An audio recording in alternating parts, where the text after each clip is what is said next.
Okay, I'm going to call the meeting to order. Approval of the agenda. Is there any add-ons to our agenda here today? Director of Operations, Tyler? Yes, under unfinished business, just like update this board on the rented boiler system and options for a buyout. Okay, thank you, Tyler. Is there any other add-ons to our agenda? Someone to move to approve our agenda? Go ahead, Scott. Just the in-camera session, is that the in-camera session, will the update on the RFP be in camera? Or It could if necessary, but I just didn't see the update to the RFP process. proposal from the completion of a feasibility study for the BioGRID facility. Is that what you're referring to? Patty?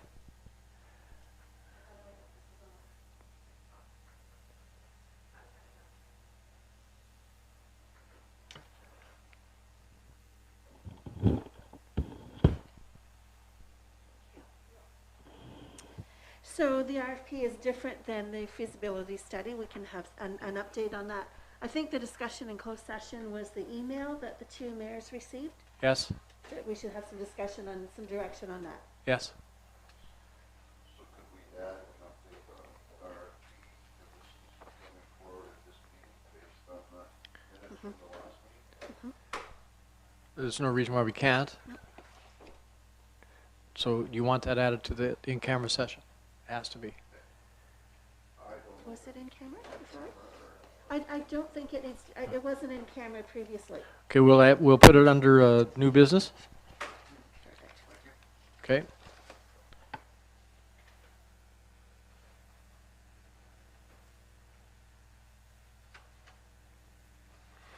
So someone to move to accept the minutes.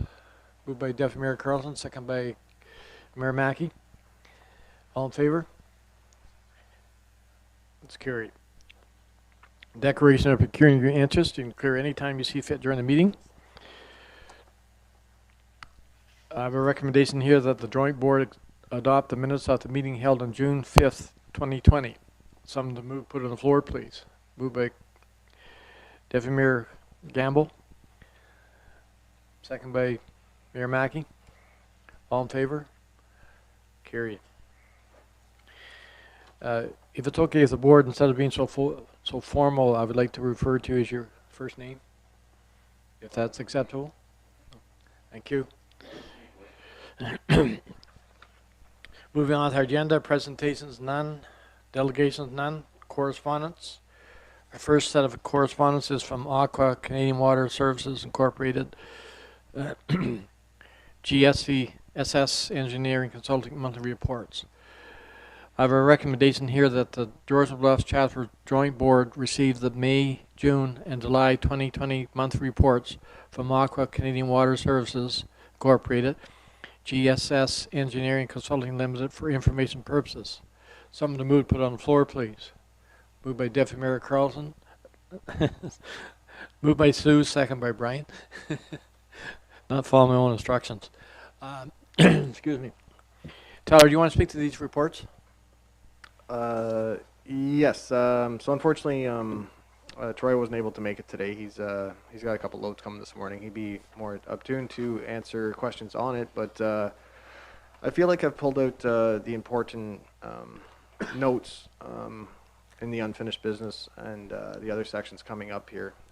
Again, they're not great numbers that we're having through the biodigest right now in those reports when it comes to hydro production and such, but I'd be happy to answer any questions you have. But again, the main notes will be the chloride issues coming up and the yeah, that's basically the major one I think we should talk about. Okay, thanks, Tyler. Does the board have any questions? Scott? Thanks, Mr. Chair, and through you to Tyler. The generator's been offline. Has that been because of lack of material, or is there other reasons for the generator being offline for such an extended period of Thank you. No, you're absolutely right. It's been on offline based on material, but as well as getting our heat up that we've been mentioning at this board meeting, and we haven't been able to do it all year long. That rental boil unit was getting us up there, but without the feedstock in place, we weren't able to get the generator going. So again, all the gas generation that we did have, we were actually putting it back into our gas generator boiler. Hopefully everybody understands that we have two different generator systems there. One's for the heat production and then the one's for the hydro. So all the gas that we were making, we're trying to get the heat back up to get this thing running at an efficient manner there. Okay. Any other questions from the board? Seeing none, all in favor of the motion before us? It's carried. Moving on, no staff reports, public question period. Madam Secretary, was there any questions from the public? None? Okay, thank you. We're down to unfinished business. A verbal update from the Director of Operation regarding chlorine levels at the BioGRID. Tyler, I'll turn that over to you. Thank you, sir. This is again something that has been a consistent issue with the lagoons as well as the biodigester. Basically, back in 2019, we received correspondence from MECP stating, we're recognizing you have higher levels of chlorides on your site, and what do you intend to do about it?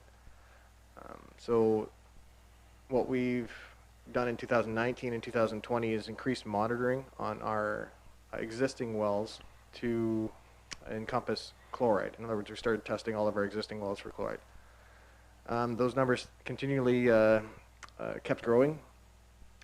We have since received another correspondence based on our 2019 annual report from MECP, which is included mainly as the email portion, but as well we've had a report back from the hydrogeologist stating again the high chloride levels.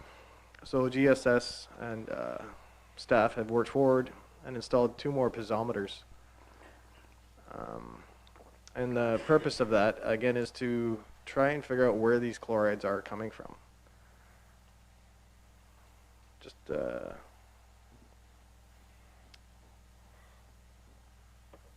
thought there was a map attached to one of these. I guess there isn't. I was going to try and show you where the locations of these areas were. That's unfortunate. They didn't show up there. There they are. In, oh no, it's not in there.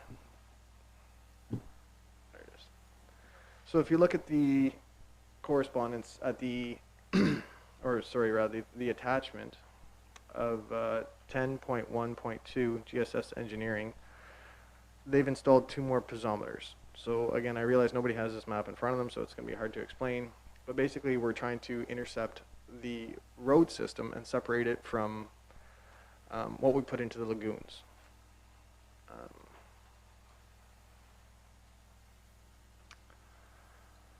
With these new monitoring wells put in Go ahead, Scott. Tyler, the map you're referring to, is that in our package? Is that the map in our package? Yes, it should be. It should be on 10.1.2. Okay. But again, it wouldn't be on... Do you have it digitally, Scott? Yes. Oh, perfect. Okay. Bear with me for 1 second here. It was on the agenda. You never got a copy of the agenda? You'll have to speak to your clerk about that. No, sorry, it's a digital digital world. I'm just I guess I'll try and explain it from here, and hopefully everybody can look at the same document. So what we have at the end of that communication from GSS is an aerial shot showing Side Road 3, the biodigester, and our neighbors. So what they ended up installing is point P1 and point P2. So that's on east of our locations and basically furthest away from any entry point that we have to the lagoon system, or I guess it's fairly close proximity to the spray fields, but not really. We've also sampled another location. It's called the Eastern Pond. It's actually partially on this property and partially off this property. And that's where actually we found the highest doses of chloride. It even hit 1,000 parts, which is quite substantial. So what staff has done is we've set up a meeting with MECP, GSS, Aqua, and everybody met on site so we could go for a nice walk. On that walk, we discovered right across the road there's Walker Industries has outside storage of winter salt, and we went, further walked down with the ministry and investigated the site to not point fingers or not to come to any conclusions, but say, there's a big possibility here that this chloride is not in fact coming from the digester itself or the lagoon system, and that's coming in from an alternate source, if you will. So in the document from GSS back to MECP, they're basically suggesting that we install more boreholes on our road system on side road 3 to identify exactly what the groundwater is coming into the site versus what's coming out. Now there's nothing definitive that comes out of this except for that's kind of the ask here, to us, the board, to direct staff to begin quotes or even an RFT to install additional boreholes along the right-of-way. Now it's a slightly complicated issue, and I realized that everybody didn't have a map in front of them. My apologies for that, but I'm happy to answer any questions I can on this matter. Tyler, the first question that comes to mind to me is that you mentioned Walker Industries. Would they not be maybe want to be responsible and maybe have boreholes installed along their property edge just to verify that it's not coming from their source? And why wouldn't we go after that way? Thank you, Mayor Burley. I have had conversations with Walker's Industries. When it comes to groundwater, it is very difficult to establish any sort of initial conclusion. So that's why we have to do the borehole. So it's, if I can, the other way around. Walker Industries is taking measures. They've told me that they're placing 1 or 2 monitoring wells closer to their storage along their property line. So that will again give them more detailed information, and we're opening up communication where we're sharing this information with them, and we're starting to work together as neighbors. That being said, that's their 1 or 2 point system is not going to clearly identify our groundwater issue. So again, we would have to do them along probably a 200-meter spread of 5 or 6 holes to, I can't describe, because I'm not a hydrogeologist, groundwater well, but it's, you need a lot of information to figure out what that groundwater is doing and where it's going and where it's coming from. So again, on our property, it's, we got a lot of them, but for the groundwater coming onto site, which is what the hydrologists feel based on elevation, that's the direction of the groundwater, and that's where this ask comes from. So again, I have reached out to them, and I have even proposed some type of cost sharing, but it's their opinion at this time that they're only going to install 1 or 2. And again, we got nothing conclusive here to actually say, we need to drive a hard bargain. So I guess the question being is, if the board goes ahead with these extra boreholes, and we do establish that the source is coming from that Walker Industry property, would they be fitting the cost for all expenses the 2 municipalities have to date? I would, honestly, I don't really want to get into forecasting what that possibility would bring. That's going to be another conversation altogether. We can write, that's a great question, sir. I don't know how to answer it though. I don't know what, because I don't know the results coming back. So it could be multiple scenarios. It could be good, could be bad. And you're right, will they cover the cost after that? I'm not 100% sure. Can the groundwater be rectified? Again, not 100% sure. I guess if, what is the cost of putting these extra boreholes? Any idea? Shooting from the hip, I'd say $15,000 is what I would say. But again, the direction that I'm asking for today is just to simply go out there and get these quotes to bring back to the board. I'm definitely not asking for approval at this time. Oh, you're just asking for direction to proceed to get the quotes, is all you're asking today? Yes, yeah, and then we'd be happy to bring that number back to you. Would it be appropriate that you have another conversation with Walker Brothers once you find that cost and see if they're willing to cost share the cost of these extra boreholes to verify where the source is coming from?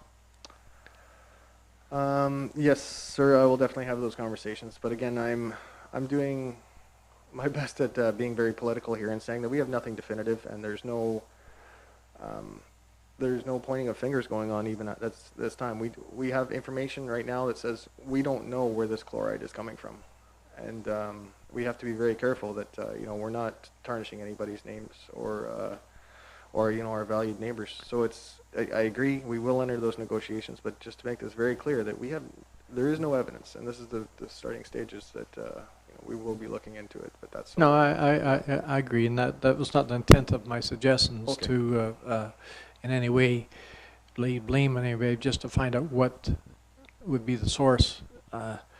Just I don't feel that two municipalities should front the whole cost of something if it's not their problem. That's all I'm coming at.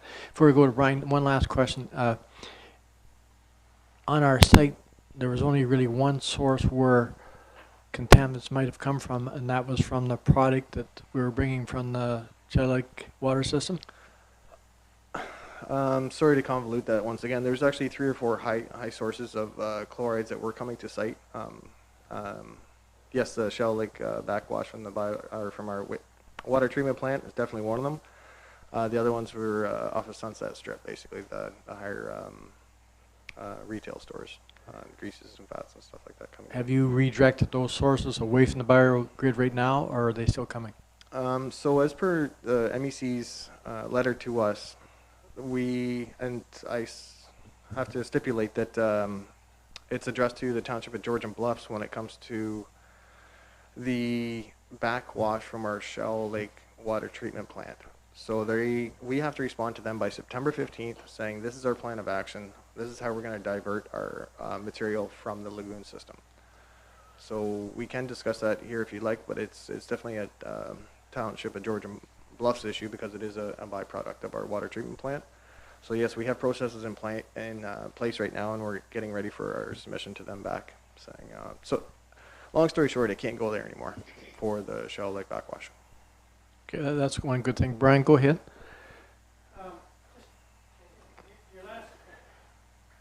Your last conversation kind of changed my thought there a little bit.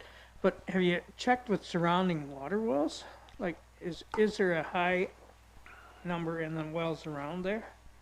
And, the thing that in my mind, when I hear salt, that's my number one spot for that to be coming from. So I still lean to that, and I think we really should be looking at that and,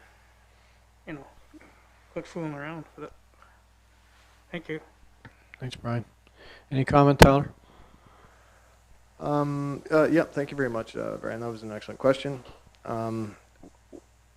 Yeah, we actually have monitoring, like for some of these wells, they actually go right back to the 80s and the 70s. So we have a lot of historic data on this area.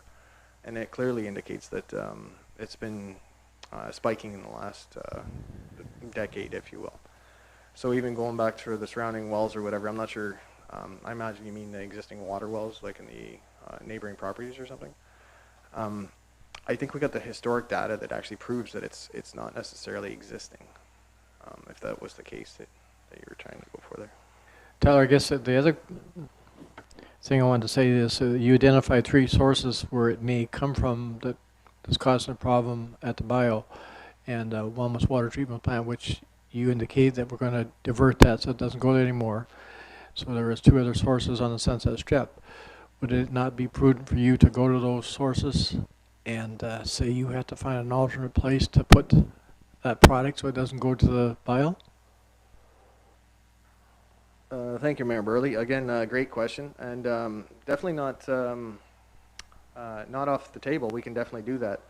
With our last 2 monitoring or water sampling locations, P1 and P2, they're on the other side of our entire system of lagoon entry points. So this is where the engineers are even getting confused. They're saying these numbers don't make sense. That we're getting higher readings than the actual initial intake to the plant. So if we have a pumper truck comes in and it's reading something higher, saying 500 milligrams per hertz or whatever, well, on the other side of the property, we're getting spiked readings of 1,000 milligrams per reading all the way across on the other side of the property. So it's what the engineers are saying is it's not necessarily what's coming in.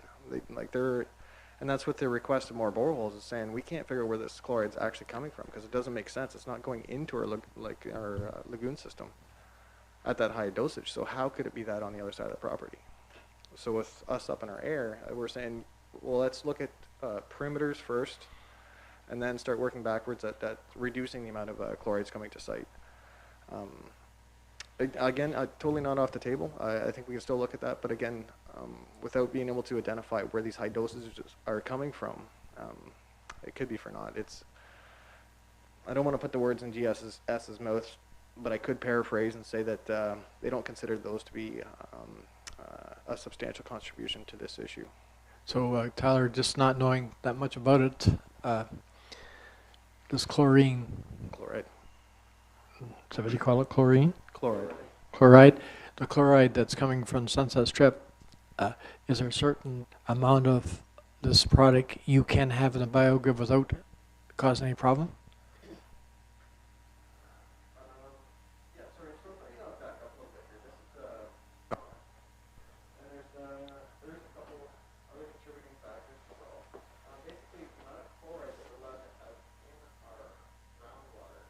Is based on our groundwater ground source water protection act. So it says we can only have so much salt in that water. Yeah. Now I know there's other areas that are having issues with, and we talked about it at this board meeting as well. Did you mute me? Is water softeners. So in the water softeners sense, same thing. A lot of people, you're not supposed to put your backwash from a water softener into your septic tank, but a lot of people do, and then we go and pump those septic tanks, and a lot of that gets put back in the lagoon system. So there's that big contributing factor as well that again we have our eyes on, but it's these really high levels that we're getting right now that that's our main focus, is tracking them and be definitive about it, and then moving that step forward. So just so I'm clarifying my mind, Tyler, are we talking about the lagoon, or are we talking about the bio? Oh, the lagoon system, 100%. The biodigester, it can handle that material, especially the fats and greases. It actually helps out this situation. But no, it's definitely the lagoon infiltration. You could relate it back to the spray field as well because they're joined. But no, the biodigester there's no negative effects when it comes to chloride for that. It's all what gets dumped in that. Okay. Comments from the board. Scott? No, you turn. Yeah. Thanks, Mr. Chair. Tyler, I think reading through the report, it became evident after 2015 that the numbers were starting to rise. So we've got all the historic data. Is that correct? Yes, that is correct. But again, we were only basically sampling 2 or 3, or maybe more. I want to say 4 out of the 15 wells for chloride. We were testing for a lot of other things, but again, just for chloride. And then just in the last year, we started testing a lot more wells. And then again, only a couple months ago, we installed a couple more to say, okay, well, we got to start tracking this and where it's coming from. And that's what we're kind of doing now, is we're saying, okay, we're seeing these spikes, and now we're starting to try to trace it, try to follow it, and see where this stuff is coming from. So if we start to try to rule things out, when did the brine material start coming from the Derby water treatment plant? Shell Lake. Or Shallow Lake? That is a great question, Brian. And honestly, I wouldn't be able to answer that one offhand, but I would have thought since I can't answer that question, but Because I think we can narrow things down. Like, how long has the salt been across the road is one question you have to find out. Does it correspond with an increase in the numbers? How long has the brine material been coming? If the brine, all of a sudden the numbers started, spiking after the brine started coming there, then I think you got your answer I don't know that it's that complicated. I mean, I think we need to rule those things out first. Yep. I mean, we can say definitively if the salt's been across the road for 10 years, it wasn't causing a problem before. And then all of a sudden we introduced the brine material, 2 years ago and the numbers spiked. I think we narrow it down. I think that's a great great point, Brian. And really I have do. no, it's Scott, and I. Oh, I'm sorry.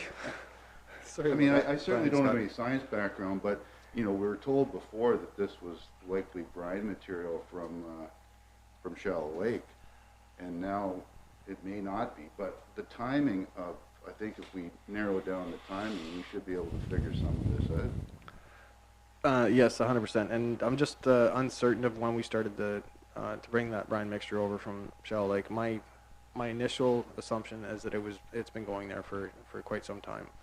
And as for the salt pile, from what I understand, they started outside storage, or it correlates a lot closer The to salt storage what you're asking. next Yeah. door. It very well could be. I mean, I know in our municipality, we had to shut down the well at the township offices, and that was merely, we dumped for one winter the snowbanks off the main street of the village up near the township office, and it contaminated the well. So, I mean, it very well could be the salt storage. If they've just started that salt storage, and we know, but then if we're able to say brine's been coming in for 10 years and didn't cause any issue, but once the salt storage next door came in, that's when the issue started, then I think we've got a really good case. Well, to I put do, this I back do, I on do them. know for a fact, Scott, that the salt storage at the Sutherland Walker site has been going on for more than 10 years. It's not something new. Okay. I do know that for a fact. Now, as for the brine coming from the Chaldika water treatment plant, we used to take a lot of that brine and put it on our roads instead of diverting it to the bio during the summer months. And so that we won't, I can pretty well guarantee that we did not take the brine from the Shell Lake plant all the time to the bio, because it did go onto our roads. We used to spread it for salt. So Go ahead. if that's the case, then, if the salt's been across the road for 10 years and the brine has just recently started going to the biodigester, No, I wouldn't say it's recently. I'm just saying that, just want to point out, we did not take the brine there continually. There was a pause where we take it and spread it on our roads Yeah. instead of taking to, that's all I'm saying. I'll go to Tyler first, and then Patty, and then Brian. So when, from what I understand, not an exact date, but it's something like 2015, 2016, Walkers or Sutherlands at the time actually put an extension on their salt dome.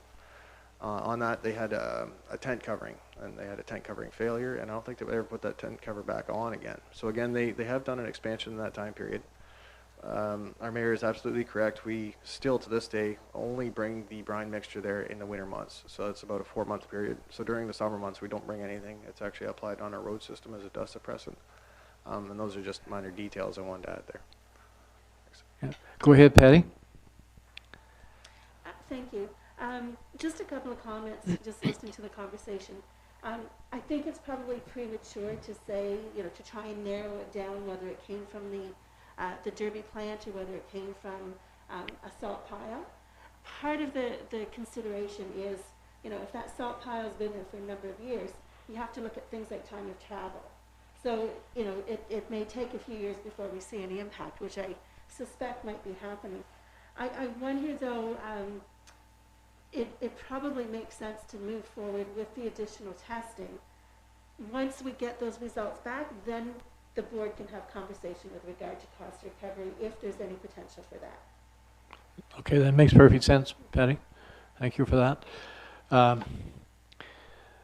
So what you want from the board here today is direction to give you permission to go to seek quotes for installing X number more wells? Yes, and as well as to keep everybody up to date with all our correspondence with MECP. I'm just wondering, timing is the next thing. Patty? Yeah, I think that you want to move forward as quickly as Yeah. possible. And I don't know what your purchasing procurement policy is, but can the board, even pass a resolution to give the approval to proceed, provided that the cost doesn't exceed, say, 20. If you're thinking 15, it might be 20. So just to get these boreholes started and right. My concern, if we leave it too long, then we might have an issue with MOE. So Perhaps if the board gave direction to allow Tyler to move forward with that and. Cassie, go ahead. I'll just step up. So our policy actually allows us between 5 and 20,000 to just get quotes. So we're good that way. If it were to come in more than 20, we can just call it an emergency situation and we can waive the purchasing policy. So I'm totally good with the board giving direction for Tyler to work on those quotes right now. Okay. Jamie, sorry, I couldn't hear your name. Thank you, Chair. I just wanted to speak. I was at the meeting with Tyler too. Just some observations that I noticed when I was there as being a certified arborist is, I do have a sneaking suspicion that there's a lot of surface runoff coming from our neighboring site. I was on site there a while ago purchasing other material, and I'm pretty sure there's a pretty good runoff coming off that site. And then looking at being a certified arborist, I looked at the species of trees within the swamp and picked them out as trees are not salt tolerant, which are the white pines. They were completely dead. The tamaracks were dead. The spruce were on their way out and the ash were okay. So I have a sneaking suspicion there is some there. So my suggestion adding to the RFP would be soil sampling, the surface soil. I've done that in the past when we've had trees die, is taking a soil sample off the surface and have it sent away like to the University of Guelph and check out the salt content of the surface soil. And I think that'll help narrow that part of it down too. Just some thoughts, just my observations. And I did speak those at the meeting with the ministry, so just some thoughts. Real good suggestions, Jamie. Tyler, you made note of that you'd asked for soil sampling. And then we're talking about two different companies, one for testing wells and one for soil testing. So it's two different animals, I think. So I'm just coming about from the cost. So we're going to have one for the testing wells would be one company, and then another company do the soil testing, or is that something we can do ourselves and send to the lab, or is it going to be done by an independent? That's a great question. I could consider the soil samples to be at a lot lesser cost. Again, they'd only be concentrating on the surface itself, so we wouldn't need equipment or machine to get in there, and I'd probably be able to do it with a shovel for the most part. So I again would consider that to be not as significant as the actual boreholes. We can work with our existing operators and see alternates, in other words, ask GSS who they would recommend to bring in to do a couple surface samples. And I could see that being $1,000 and not as substantial as putting it out as, but you're right, it would be two different RFPs. We'd be specializing in people that do it for a living with boreholes. I'm just thinking down the road further, would it be more appropriate if we had an independent do it instead of us just on the soil samples? Have somebody independent come in to do it. That way we're completely not biased. Jamie? Through you, Chair, I agree 100%. Third party sampling like that is something that I would always suggest. Okay, that's what I'm suggesting. Now, Madam Treasurer, put the question to you now. Now what I'm referring to is that our purchasing bylaw will allow us to go up to $20,000 for this well testing. Do we have to think about the costs involved for the soil testing? Is that another $4,000 or $5,000? I don't know. No? No, I don't think it'd be that much. That could just be a regular everyday purchase. Okay. Yep. So I'm put to the board. Are we going to pass a motion here today to allow the Director of Operations to proceed with the soil testing and the extra wells as required at an upset limit of $20,000? No? Cassie, go ahead. I don't think you need to pass a motion. I think we're just giving staff direction. So the soil testing, absolutely, go ahead and proceed with. But I think what you're directing Tyler to do is get quotes on the holes first, because what if they come in way higher? So, I mean, to call a meeting once we get those answers is not a huge deal. And I think before we proceed with that, that should be brought back to the board first. That's just my opinion. Scott? Well, even if it is, like we haven't discussed how we're paying for this yet. So I kind of wonder if we should do the soil testing first, while obtaining those quotes, and not proceed with that until we get some answers back on the soil testing. Does that make sense? I'll go to Scott next. Go ahead. Thanks, Mr. Chair. That's exactly what I was going to say. I think if we did the soil testing can happen fairly quickly. If right across the road from the sand pit, the soil tests come back with a significant salt content, then, you know, I think we're well on our way to knowing where the contamination is coming from. So, and I don't think the soil testing is very expensive nor takes that long. So I think that would be a really good step. Probably turn around a month. Jamie, can I ask you a question, please? Use your expertise when it comes to soil testing and so on. Is it, you're not necessarily just saying surface, you're saying down the ground too, like a ways? Yeah, through you, Chair. They would do a pit, like a pit, and A take pit and do surface? a pit and take samples at each different level. They do the soil. Sorry, they do the soil, and then they do the next layer, and then they do the next layer, and take a few different samples, and then that will give you your, you know, Okay. out of the topsoil. Then do your sub layer. They take samples at all of them. So. Okay. All right, Deputy Mayor. Thank you, Mr. Chair.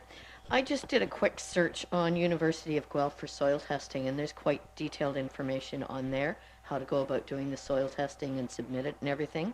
So probably if staff read there, they can get a better idea of what needs to be done. Well, I'm quite familiar with a farmer's soil test, which is a little bit different than that, and it's simple to take the test, but the time required at the lab does take a bit of time before you get the results back. Tyler, go ahead. Yeah, no, I think it's a great idea to stick with a third-party consulting firm to do the surface and the borehole testing. This might sound complicated, but there's quite often terms when the surface water is not directly connected to the groundwater. It might sound absolutely strange to a lot of people, but it's a real reality. So this is actually a gravel pit next door, and there could be a real influx in what you see on the surface versus what you see in the groundwater. And what the MECP is calling us out on is our groundwater. So again, if we go back and we said, well, we tested all the soil on there, this is where it's coming from, they'll say, well, you know, that doesn't really prove it to me that it's the groundwater issue that we've established. I'm bringing this more out as point, but I would love to say let's just do the soil samples on the surface, but it is my feel that that's not going to be sufficient for the MECP. They're going to want to know their groundwater chloride levels and elevations coming through there so they can see where that water is traveling from. That makes perfect sense, Tyler, but I think what the direction the board was going to do to start the process is to give you direction to have the soil testing done as soon as possible and come back with quotes for the well testing along the road or whatever, and how many and all that stuff, and bring that cost back to the board. And if we need to call an emergency meeting to answer that quote, we'd gladly do that. But in the meantime, if you can get the soil testing done immediately, Okay. I think weather's going to play a big part in that too. So that's why you need to jump all over it real quick. And then once you get the cost, bring that back to the board, and I can easily call an emergency meeting very quickly and decide what direction we're going to go with it. Does that make sense to the board? I'm seeing heads nodding, so that's your direction then, Tyler. Now, just for clarity to make sure we understand, this is something that you, as the Director of Operations for Georgian Bluffs, will do immediately, like the soil testing? And because I don't want to wait 2 or 3 weeks and find out that we haven't got quotes back or no soil testing. We want it done now. Okay? Scott? Thanks, Mr. Chair. And through you to Tyler, do we have any idea, Tyler, how long residuals, so the chloride content remains in the water? So if we're stopping the flow or the inflow of the brine product from Shallow Lake, and if we were to stop the 2 spots from the Sunset Strip, how long would we be before the water should return to its normal levels? Just to rule that part out. That's a good point. Thank you again, Scott. That is a great question, and unfortunately, I'm unqualified to answer that. I think with the that's definitely a hydrologist's question, and with they're fairly certain of which way the groundwater is going, but they're not 100%. So it's like a underground river, if you will. So we got to know where it's going, and chloride doesn't dissipate, like it doesn't go away. It's not like a chlorine; it's always going to be in there. But it's when it's going to distribute or diffuse through the rest of the groundwater system, I think is the question, and when it'll go away. But again, I'm just not qualified to answer that. I can put that forward to our operators at GSS, if you'd like. Scott? Yeah, I mean, I think it'd be a good information to have. Like at some point, if the water is continually flowing, if we stop the inflow of a certain material, and that doesn't change the levels, then we have to look for an alternate source. But if we stop the inflow of a certain material, at least we're ruling out our contributions, as municipalities to it. Thank you. Okay, thanks. Tyler, go ahead. Once again, excellent point, Scott, and that's exactly what I'm hoping for as well. But I'm also preparing for the situation where this chloride doesn't go away all of a sudden, and I have to start looking outside the box and start identifying it before we get over-regulated. And that's my fear, is that the MEC will be all over us, and we're saying we're not bringing any more chloride here. But I could see if we don't start looking around and find the actual source of this, then that's going to be the outcome here. So we're, it's very easy to shut off the Shallow Lake brine mixture. That's happening for sure, and it's a great question to follow up, saying, how long is it going to be? Unfortunately, I can't answer that. No, that's just a great question. Okay, I'm going to go to Sue first. Tyler, you made an interesting comment there about the gravel pit across the road and that this is coming through groundwater. So with the salt piles across the road as well, are they going below the water level with digging gravel across the road? Is it possible it's getting down into that and coming across? Tyler, go ahead. Thank you, Mr. Mayor. I think you guys are giving me too much credit today. That's definitely a question for a hydrologist, and that's why the engineers are recommending this information to say we're not 100% sure what's going on there. They know the soil structure, and they actually agree that it's a real possibility, but without having actual physical evidence, it's a lot of assumptions. So again, great question, but I can't answer that clearly. Okay, Patty? Thank you. Just a comment with regard to, the time that we might see any change. Just looking at the issue with our, the well at the municipal office. So as Scott mentioned, it was because we were stockpiling snow from the village there. That hasn't happened as long as I've been there, so 4 years. But we still can't drink the water, and the testing still shows that those numbers are high. So it may take a number of years before you see a change, a positive change in the impact. Interesting. Brian? Just a comment. Turn your mic on, please. I know when the salt was put there first, there was a lot of concern from the neighbors, and that's when Sullivan's put the tarp over top of it. Now, if that tarp is gone or it's sitting outside, I think you've got a pretty good venue for this to be happening. So that would be my biggest concern. Good point. I think you got the direction when it comes to the soil testing, Tyler, and I'm just curious, if you contact this third-party person to do the soil testing, they should be able to tell you what approximate cost might be. And if they did, could you send that to our secretary, that she could send that out to the board just for information, so we'd have it? Yes, 100%. I just think it'd be good information to have. Okay? So I think we pretty well kicked that to death. Unless the board has any other questions on that.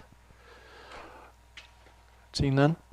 So I'll move on to the agenda. We're down to new business. Yeah, go ahead, Scott. Sorry. Just one final point. We had mentioned earlier about, looking back into the records to establish when the material from Shallow Lake Yeah. really started coming to the, Yeah. I think that would be good information too to present back. Yeah, I Just think, just have a history of when, because we know 2015 everything was good, so it'd be interesting just to have a history of when different materials started coming. okay, Thank you. I think Tyler got that direction, and you'll get that together, and, okay? So moving on for our agenda, We don't have something added under unfinished business. Did Tyler not add something? I added, as the chair, added it under new business. I have that right to do that.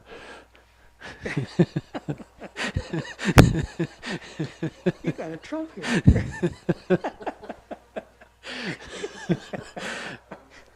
There's two things. One, Thanks, Sue. Okay, moving on for new business. Verbal update from the Director of Operation regarding the Federation of Canadian Municipality Green Municipal Fund grant. And the first one is SCM BioGRID grant. Tyler? Thank you, sir. This is just to let our partners know that, yeah, we've Township of Georgian Bluffs has agreed to go ahead with the FCM Bio grant. Again, we've attached all the information, the original proposal, and what kind of the scope is that we're looking for here. So just for a mile-high elevation review on this is our genuine problems. We're going to be investigating feedstock, locations of the feedstock, and how we're going to get that feedstock here. There's a large portion of this grant that has to do with education and potential for this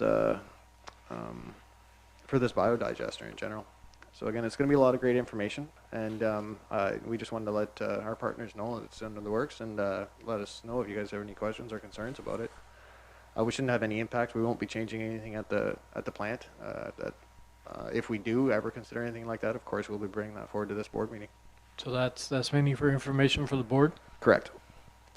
Okay. Down to the Aqua proposal for the completion of a feasibility study for the BioGRID. Is that all one and the same? Oh, yes, yeah. Yeah, okay. Now, under new business, I took it upon myself and I added an update on the RFP that Scott, you're referring to. And I don't know who is going to take that. Patty? And could you please outline what, when we refer to our RFP, what exactly you're talking about? Okay, thank you, Dwight, and just give me a moment here, I have a copy of it. So, I apologize for the lateness, but I have completed the RFP and have sent it to Georgian Bluff staff to have a look at, and hopefully we can get it out early next week. With a return date of October the 7th. So then we'll be able to bring that back fairly quickly. Okay, what is the RFP about? So this is the RFP that was directed at a previous meeting to look at, and I took the wording right from the previous minutes, to look at, so the purpose is the municipalities are seeking an independent consultant to complete an assessment of the biodigester and lagoon, including an assessment of all equipment and overall value of the assets. And the assessment is also to include consideration of mothballing the biodigester equipment. Okay. Okay. So I've just, as I said, just sent it off to staff and just looking for some technical wording in there just to make sure that, that it's clear what it is that we're actually asking for. So. Okay, well, you said you have completed, and thank you for doing that, and you sent it to George Bus for comment to review. Yeah.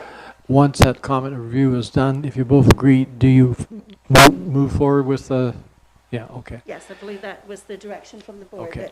That, I just wanted to clarify that. Tyler, go ahead.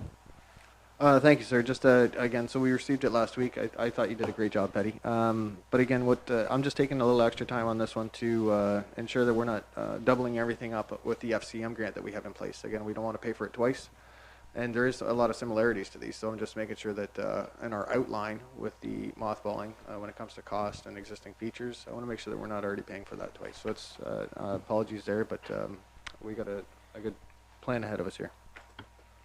And Tyler or Patty, you can maybe refresh my memory. Who is actually paying for this? It's the board that's paying for this RFP? Yeah. Okay. All right. Just want to be clear. Questions? Scott, go ahead. Scott? Thanks, Mr. Chair. Well, Tyler, the board's already given direction that this RFP is to go forward, so I think the FCM grant and that process is entirely different than what we're looking for here in this review, so that would be my thoughts. Thanks. Cassie? I just said, I definitely noted, if that's the direction of the board, I have no problem following that. That's great. Okay, Cassie? That's exactly what I was going to say. What Scott said is that this is completely separate. The board already gave direction. It comes out of board money. What Georgian Bluffs is doing on the FCM side is really not related to this. So Yep. I agree. We need to get it reviewed and get it out ASAP. Okay. Thank you. Would we expect a reply possibly back on that RFP before the end of the year? Patty? So what I have in the draft document is an issue date of September 14th with replies back on October the 7th. Okay. Thank you.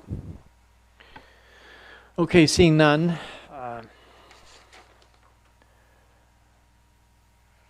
think that was all new business. Nope. One more. The piece of paper that was handed out to everyone. Oh, sorry. Yeah. Okay. Tyler, you under new business add on to the agenda, you got gave us a piece of paper for a quote. So the floor is yours. Thanks, sir. This is an update with the rental boiler unit that we had this year. To date, we've spent just over $32,000 on a rental unit for the boiler, and again, that goes back 7 months for an anticipated 3-month start. So at the beginning, this was based on a mechanical failure, and to get the product back online, COVID hit. It ended up turning into no supply, no stock feed coming in at all, and couldn't get the equipment back up to temperature. So that's definitely the unfortunate news. We are done with it now, but what I'm bringing forward today is the quote from Battlefield. So we've had staff approach Battlefield and say, hey, we paid you a substantial amount of money. If we need a product like this in the future, what do you have to offer us for sale at a discounted price? So this is the option that I'm bringing to the board at this time to try and not necessarily recoup our costs, but to forecast that we may need this equipment in the future, and we're getting it at a discounted price at this time. So this is a larger unit that they're showing us here, and it's an older unit. It hasn't been inspected by Troy. He says it's in good shape. Original price is $11,000, and it's they're willing to take $4,000 off. And I just want to bring that to the board for their if we have any interest in purchasing this equipment at this time. Tyler, are we presently using a heater on site? Sorry, so we have the gas run boiler, which is part of the biodigester, but again, it only works when we're producing gas. So to get up that initial temperature, no, we do not. The rental unit, I believe, is not there anymore. I'm saying that because I know that they stopped charging us for it 2 months ago, but basically we're in negotiations, so they said keep it there. But what I'm trying to suggest is this is a real possibility of this happening again. So without the without an actual boiler on site, which I believe was part of the original plan, was to have one, even though this is a trailered version. It's just it seems like a key piece of equipment that this boiler has, or this biodigester has been going without. So again, that's all the information I have here. And again, I'm not going to push real hard on this at all, but I just wanted to say that staff has approached and tried to negotiate a better price, discounted price at purchasing at this time. Well, thanks for doing that, Tyler, but I guess the question I got for you is this generator heater is only required in the colder months, or is it required all the time? I know it has a lot to do with the stock and what's coming in and so on, but Yeah, no, great question. It's more of on startup. So if we have any problems, we've got to pop that bubble and get that material back up to temperature again. This has to do with preheating the material. And if we don't have any gas to get our boiler system going, it doesn't work. Like, it's a faulty system. You need that diesel generator to get the initial heat going to make the gas. Then you can get our boiler going. It's a catch-22. So that's what we found ourselves in a situation this year, and we paid for it.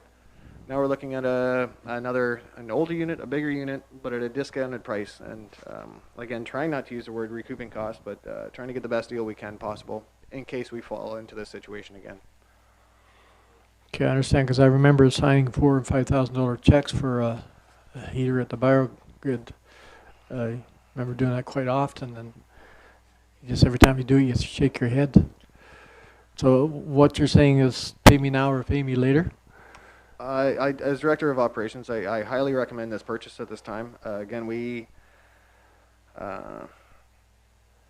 there's a lot of outside things that went on this year in regards to the heater, but for the actual use of the heater, again, that is very likely going to happen again, especially when we go to do a possible future clean out or something. Like, you're going to need something to get this plant back up and going again. It's always going to need that hot water at some time or another to actually get it back into production. So is this cost, Cassie, this would be a capital cost? Okay, I'll open the floor up to the board. Questions? Comments? Patty, go ahead. I just want to ask a question for clarification, if I might. So if the board were to go ahead with this, then we wouldn't see those rental costs, correct? So just, we're still in this COVID situation, and some of those sources that we have aren't fully up and running in terms of capacity. So you're not going to have as much feedstock as we have had in previous winters. So the potential for having an issue with the heater again, Very high. going into those reading costs, right? So rather than spending $32,000 just on rental, it probably makes sense to purchase the heater and have it available. Okay. Good comments. I'm looking to the board for direction. Scott? Thanks, Mr. Chair. I mean, I hate to spend any more money until we get the overall review done, but I agree with Patty that, and Tyler, that this is probably money well spent, because we're not going to have those other reports back in time, and we would probably need another rental unit. So the cost of 1 or 2 months would be more than what this amount is. That's so right. It's a necessary evil in my mind. Thank you. I guess I'll go back to my treasurer again. Can we give direction to staff to proceed with this and follow up with a motion after? Or I guess somebody? I drafted a motion just approving the purchase of the E3000 heater at a total cost of $7,000. Oh, okay. So if the board is ready to do so, I can present that through you, Mr. Chair. Okay. Thank you. Brittany? Any other questions from the board? Sue? Just a question. If going forward it is decided that we're mothballing it or whatever, this unit still has value and could be sold at a later date? Yeah. I would think so. Yes, 100%. It should hold its value, and again, it's trailerable as well, so it should be. This is not a hard. It's not bolted into the system. It should actually be easier to sell. Anything else, sir? Okay. Brittany, would you please read that motion? That the board hereby approves purchase of an E3000 heater from Battlefield at a total cost of $7,000. Thank you. The motion was moved by Scott, second by Sue. Is there any more discussion on the motion before us? All in favor of the motion? It's carried. Okay. No. Yes. Sorry, Brittany, you said at a total cost of $7,000, but it says below here applicable taxes are extra. Do we need that included there? I will add plus HST. Okay. Thank you for pointing that out, Sue. If we no other business, I will go to our next motion. That the Georgian Bus and Chatsworth Joint Board move into closed session at 9:35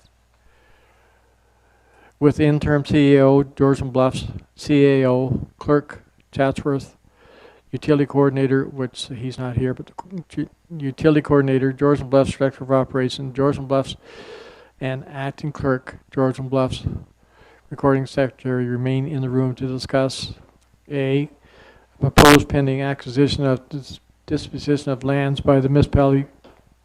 Cassie? Should we be adding Jamie to that motion? We can if you wish. Is Stratford for it? That's fine. We said Jamie to the motion. Okay, so we'll, Hold on. We're amending the motion to remove the utility coordinator and add the operations manager from Chatsworth. okay, thank you. And I believe there was one other add-on to this in camera. I thought No, there's no other addition. no additions? Okay. Okay, I need somebody to put the motion on the floor, please. Moved by Scott, second by Sue. There's no discussion on the motion. All in favor of the motion? It's carried. We are now in closed session. Yep.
I'm just reading on their website and they give a whole list of projects and such, but they talk more about investing in, I think, than actually running projects.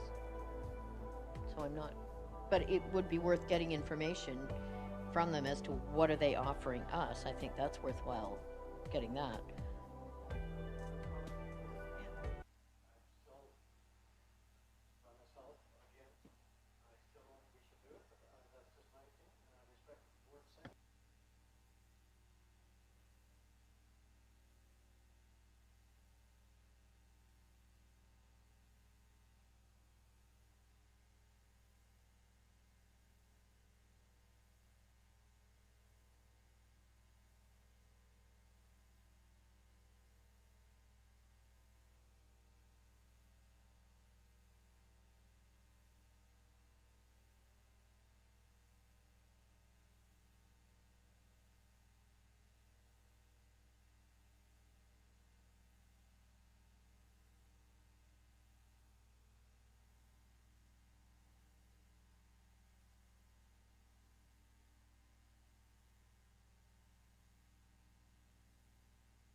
Sorry. We're in open session now. We only went in camera to discuss what we did in camera to discuss, nothing more. Do we have any other business here today? Seeing none, I just need a motion to adjourn the meeting. Moved by Sue, second by Scott. All in favor? We're now adjourned. Thank you, everybody.